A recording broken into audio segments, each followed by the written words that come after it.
everybody, welcome back. Okay, this is our first substantive video lecture. This is for class 14. This is actually just to finish up material that we didn't quite get to at the end of our last in-person class. You remember from class 14, what we did cover in class was the case of Marciano versus Nakash. The case itself was simple, really. It's a garden variety duty of loyalty case. You had two parties, both of which were had appointed directors of the corporation, and each of which had 50% of the stock. They both sides owed fiduciary duties to the company. One side, in extreme circumstances, chose to lend money to the company to keep it afloat. The other side chose not to participate in that loan. The point of all that is that the plaintiffs in the case, who were the Nakashes, the parties seeking to dissolve the corporation. That's why they were the plaintiffs. They were looking for a declaratory judgment to get the case, to get the corporation dissolved. Point of all that, though, was they had a conflict of interest. They loaned money to the company, their own money, at a rate of return. But that just makes it a garden variety duty of loyalty case. Ordinarily, our common law test for duty of loyalty cases, which we know as the intrinsic fairness test, would apply. And that test says that a plaintiff, once having demonstrated that the defendant owes fiduciary duties and has acted under a conflict of interest, the burden shifts to the defendant to prove that the transaction was nevertheless intrinsically fair. Remember, just as a review point, that intrinsic fairness test only applies if no other more specific duty of loyalty rule applies. And there are a variety of other specific duty of loyalty rules. The only one we're going to talk about is the so-called business opportunity doctrine. We haven't talked about that yet. We will in the next class period. But it obviously doesn't apply here. No suggestion is made here that the Nakashes invested in some opportunity or bought some property or whatever that, in fairness, should have first been offered to the corporation. Okay, the reason that Marciano is not a garden variety case was because it then raised the problem of ratification. Remember, ratification is a vote by either the shareholders or the board of directors to approve some transaction. Ratification can mean different things. Strictly speaking, a ratification could simply be a vote that's required for some transaction to have legal effect. So, for example, a merger of two corporations cannot be approved typically until the board of directors and the shareholders of at least one of them votes in favor of it. We'll learn more about those rules later. The only important point now is that's a kind of ratification. But that's a ratification in which the vote of both the board and the shareholders is actually legally required for the transaction to have effect at all.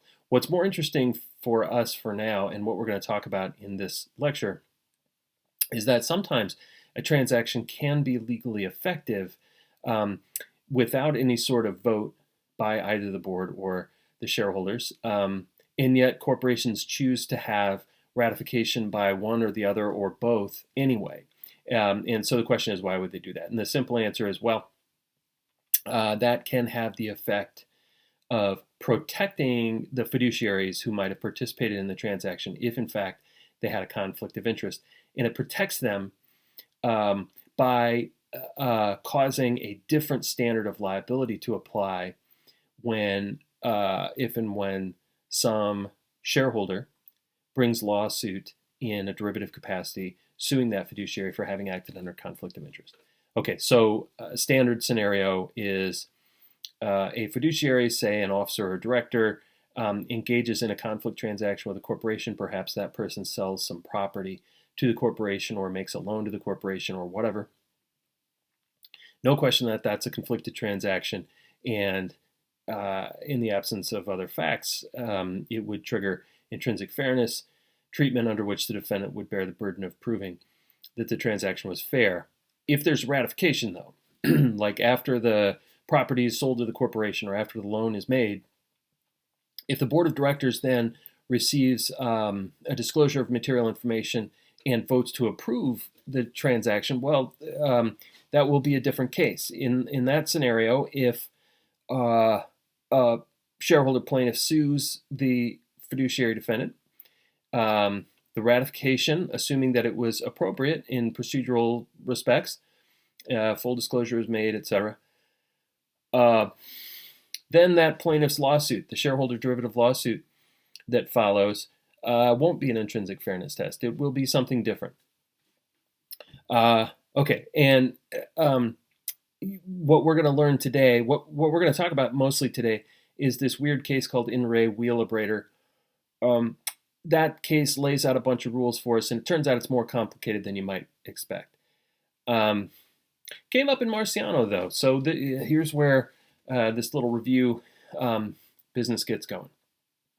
Remember, Delaware Code Section 144 played a role in Marciano.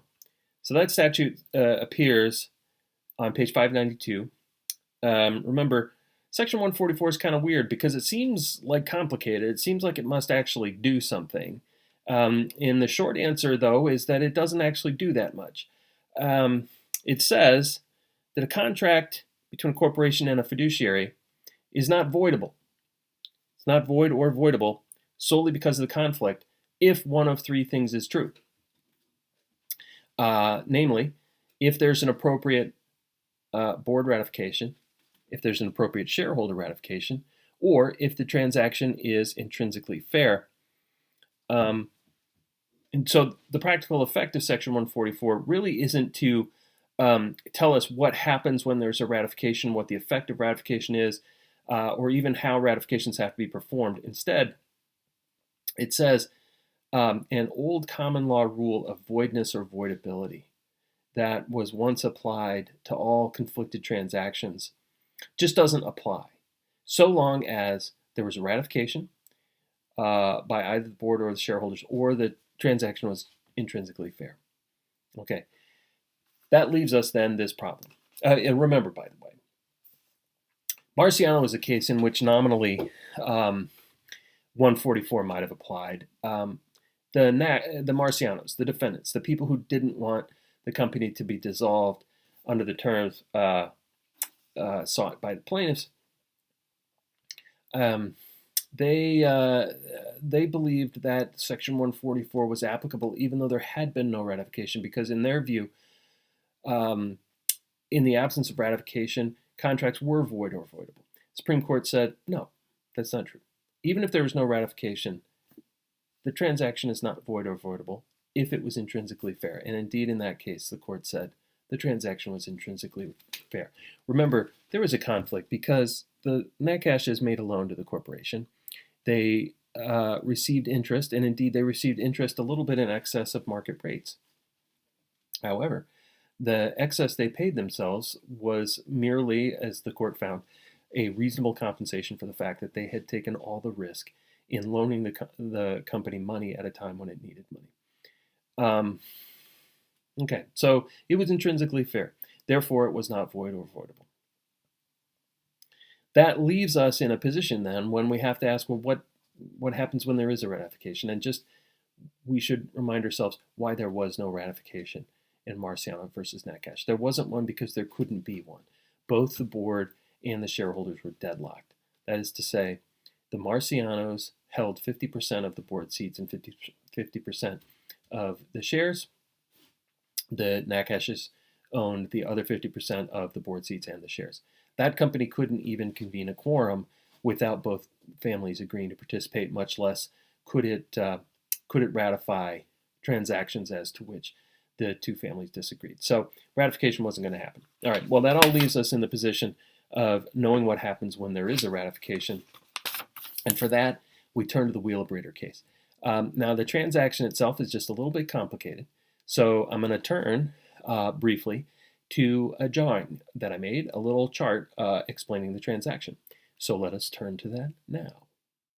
So the case involved a company called Waste Management, which was a major shareholder of another company called Wheelabrator Incorporated. So even though Waste only had 22% of Wheelabrator, it effectively had a lot of control. It could use that 22% to elect 4 out of the 11 members of Wheelabrator's board of directors.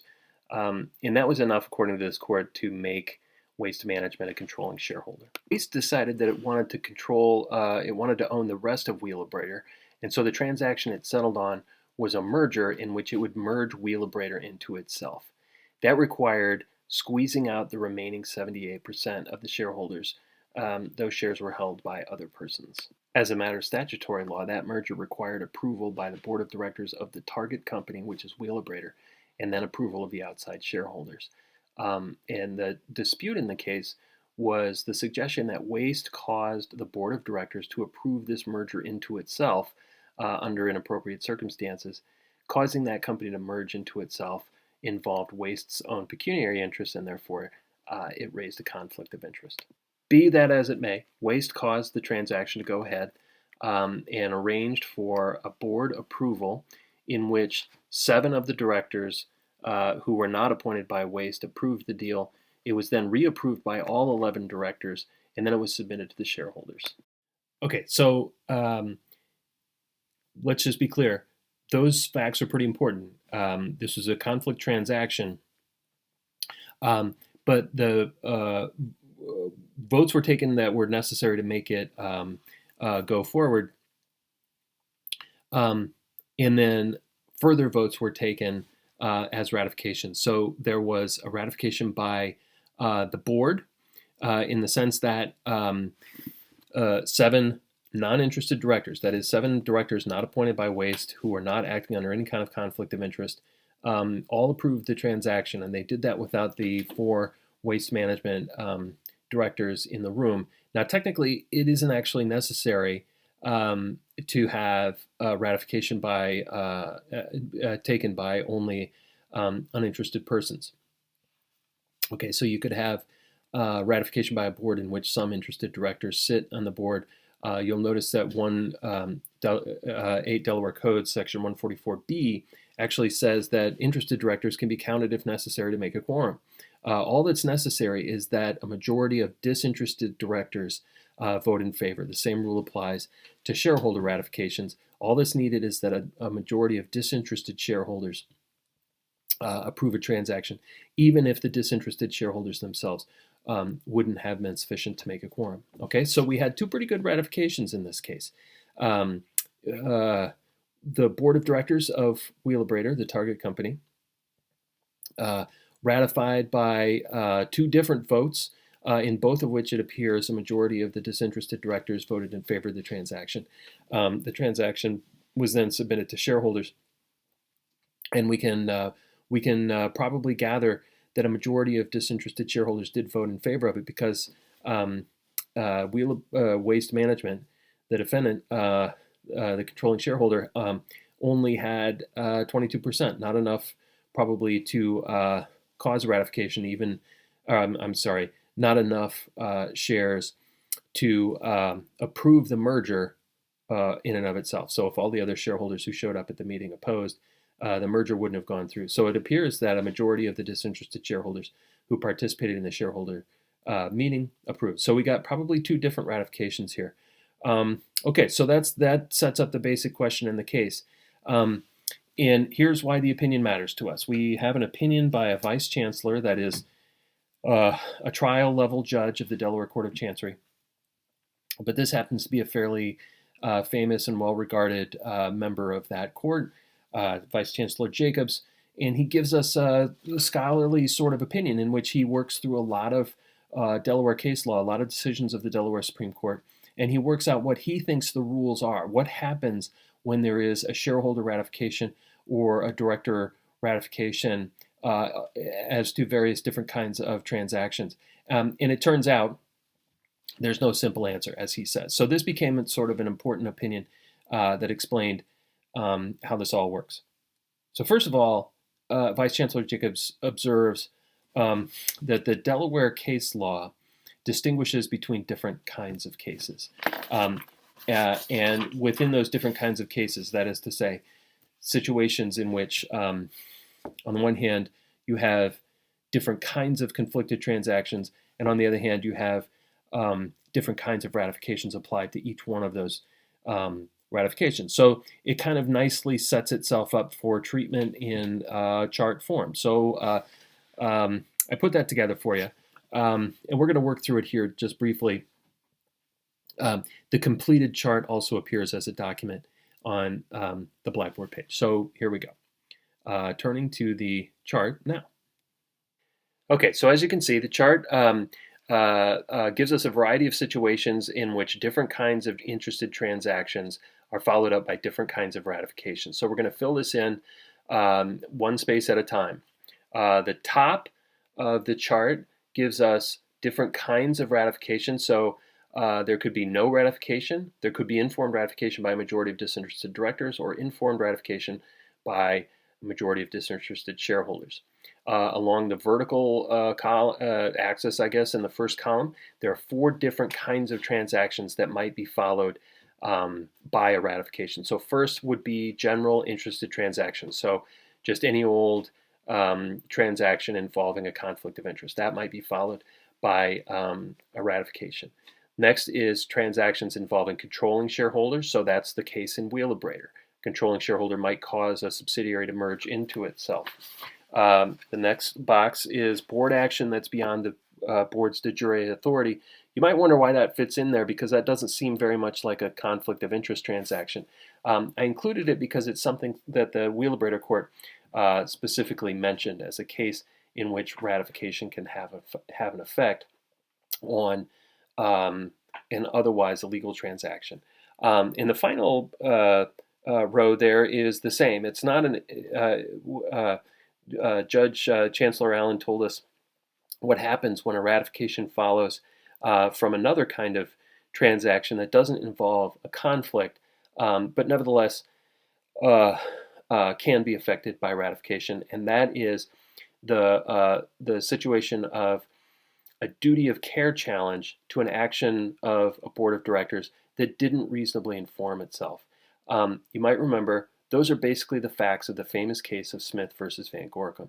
Vice Chancellor Allen included that because that was another case. The Van Gorkum case itself was another case by the Supreme Court of Delaware in which the court said ratification would have an effect on this transaction. Okay, now having said all that, it turns out that there's another complexity that we need to work out before we start filling in the chart, and that is that a couple of the holes in this chart don't actually get filled in by Wheelabrator itself.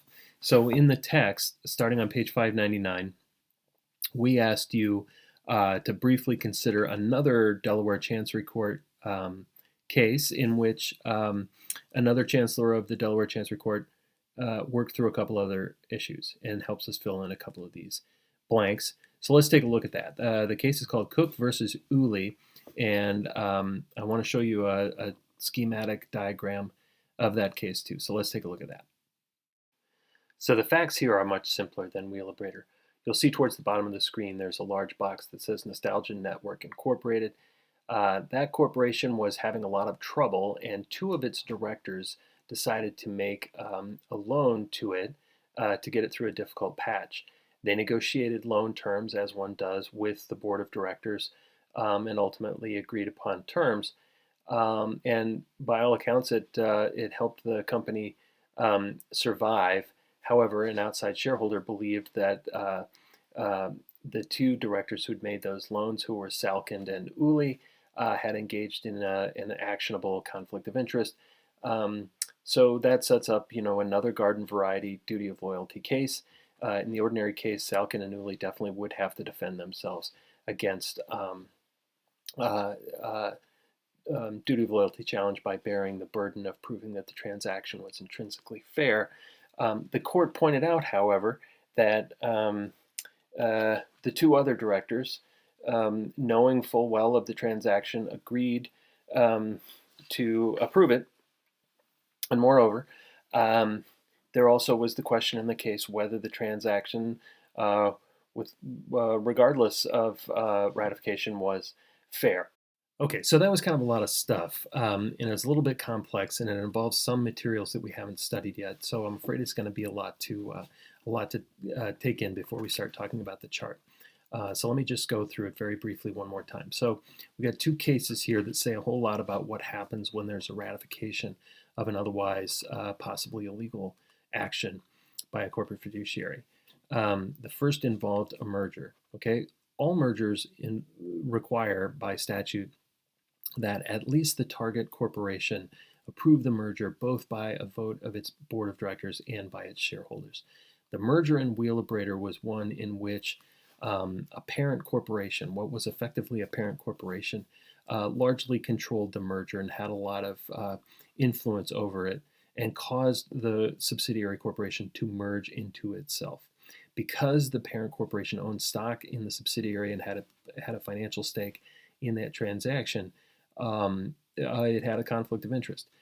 So it caused the board of directors of the target corporation to approve the deal, but the parent was careful to do this in a pretty sanitary way. So all of the disinterested directors met first, approved it, apparently by a majority among themselves, and then the board reapproved it, and then the deal was submitted to the shareholders. So the question was, if an outside shareholder then sues and alleges that the deal was procured in violation of the parent corporation's duty of loyalty, well, then the question is going to be, does the intrinsic fairness test apply, since there was both a board and a shareholder ratification?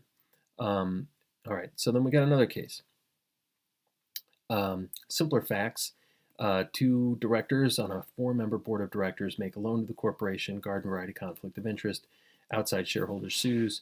Again, the question is what happens because, first of all, there was a vote in favor of the loan by the other two directors. That's a disinterested majority, and the deal may have been intrinsically fair in any case. Okay, so let's get back to our chart and let's start filling in some boxes. Okay, so the first box is the simplest.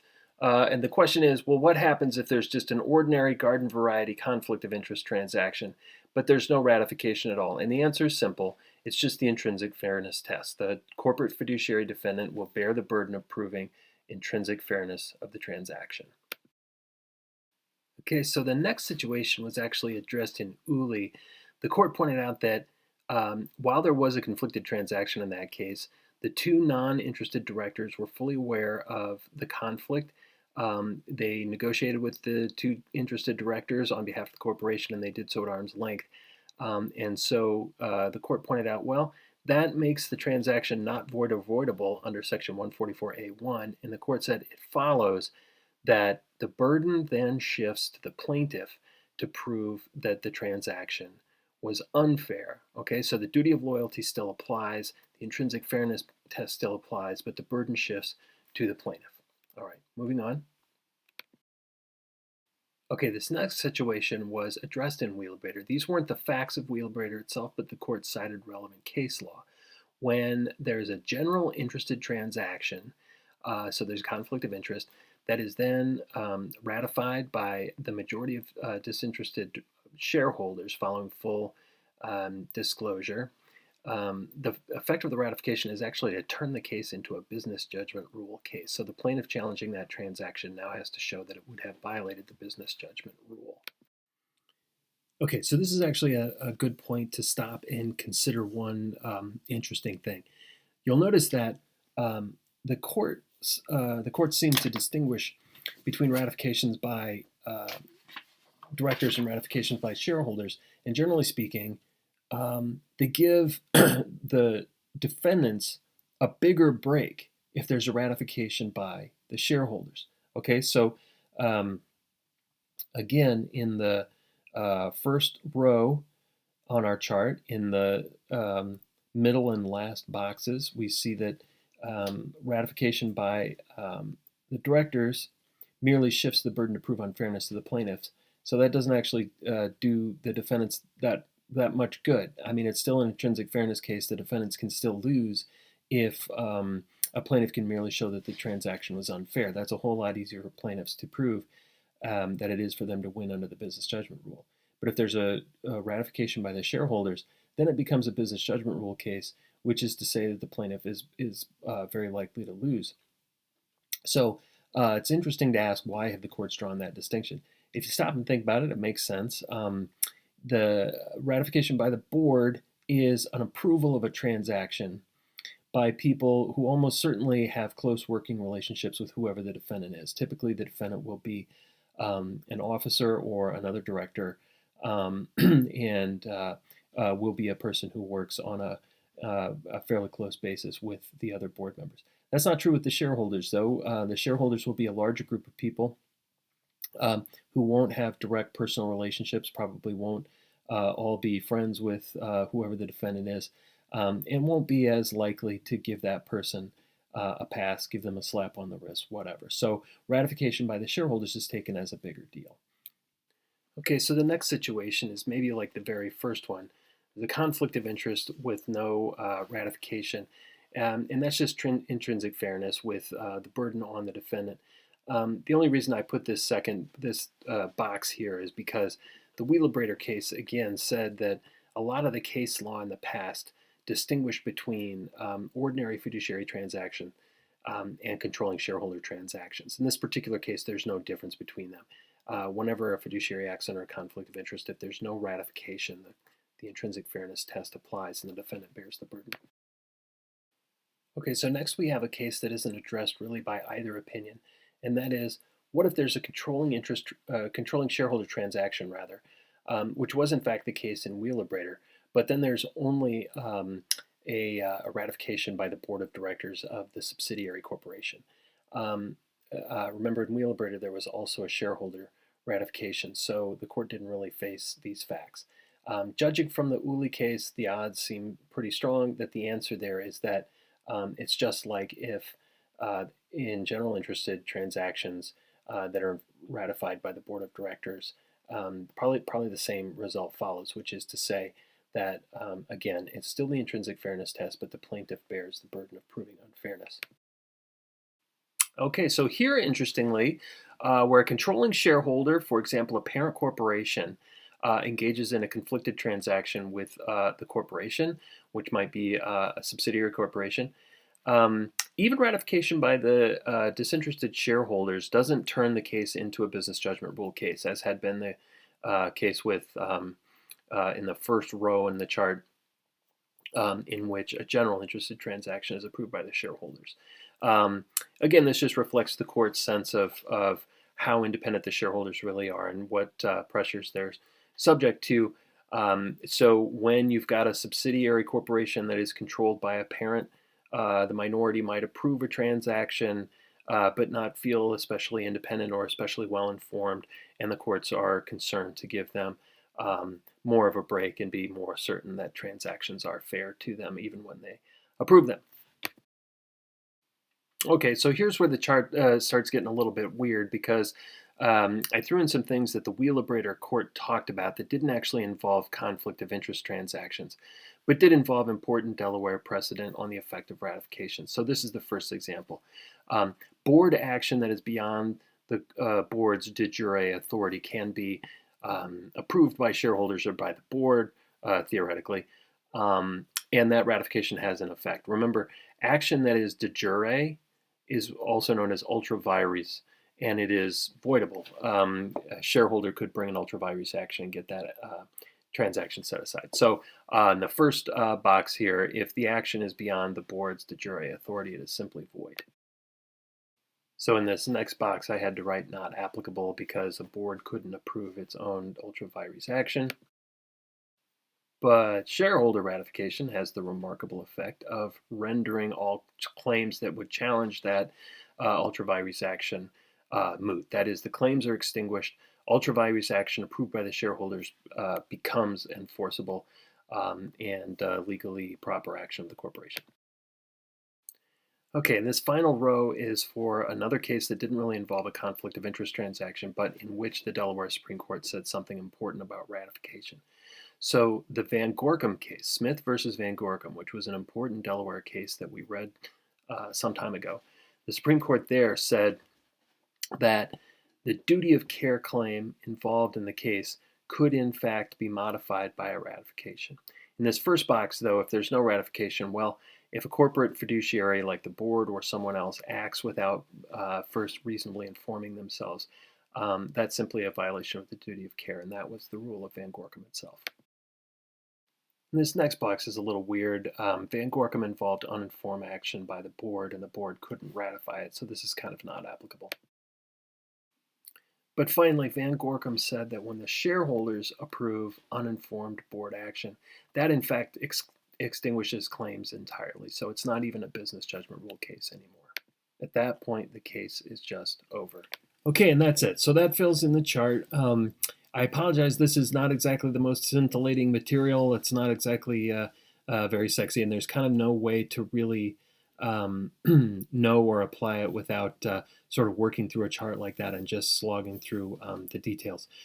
What's more important, perhaps, than understanding any of the particular intricacies, because after all, on a take-home final, you can just refer to the chart as you need to, is sort of understanding the real reasons why the courts have drawn these distinctions. Again, the courts distinguish between board and shareholder ratification because they're concerned that the boards might be a little bit less cautious in approving conflicts.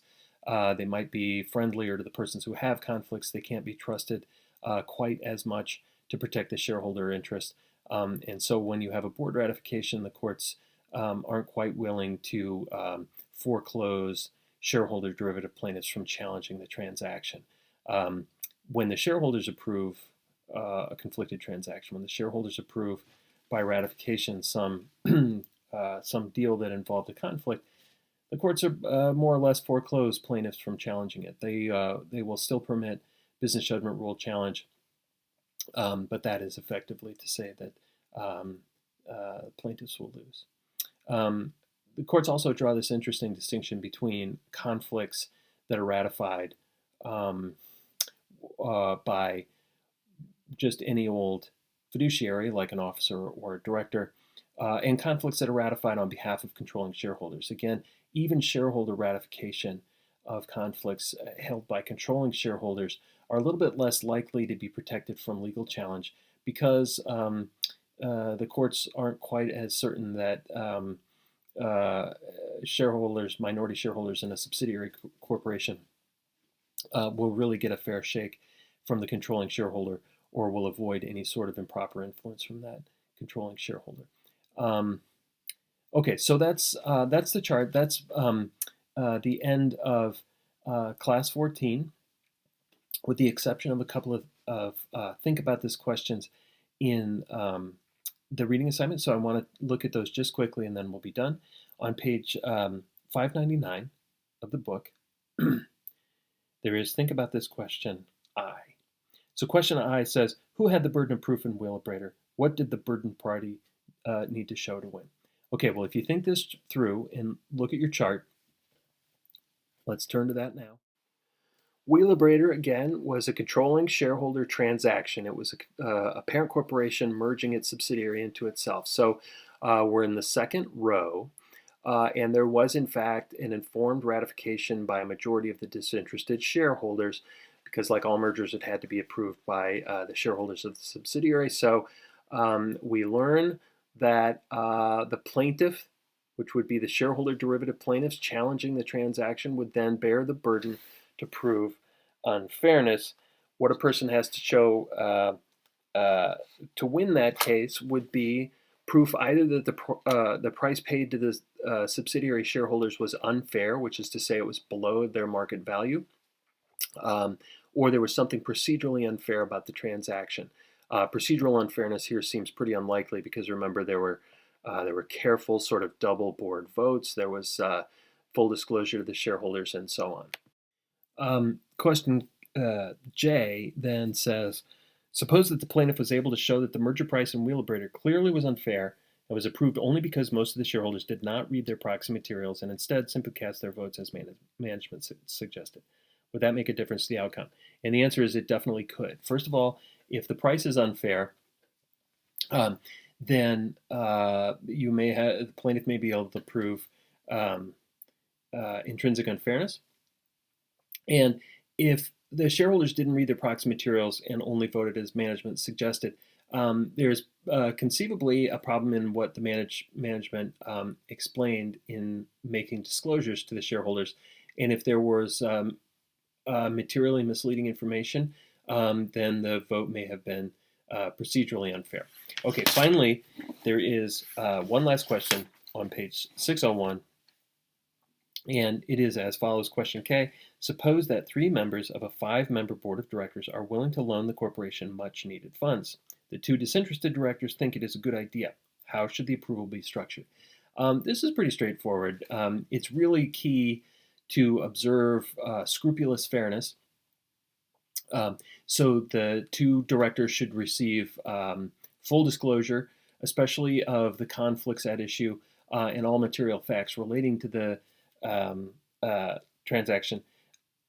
The parties, because market price is key to the fairness of the deal, they should secure information about going rates of interest and so on. And all of that goes to procedural fairness. As to substantive fairness, probably the deal has to be made at market rates of interest and repayment terms and so on. In other words, the corporation has to be given the same deal that it would get at a commercial lending institution. Otherwise, there's the risk that the deal will be found to be not substantively fair. Okay, so that's the end of our very first substantive video lecture. I hope this has been useful for you. And I'm sorry that this material is a little bit dry. The stuff gets more interesting as we go. But anyway, let me have those comments, questions. I look forward to seeing you at virtual office hours. I hope everybody's doing great. Hang in there and wash your hands. All right, see you soon.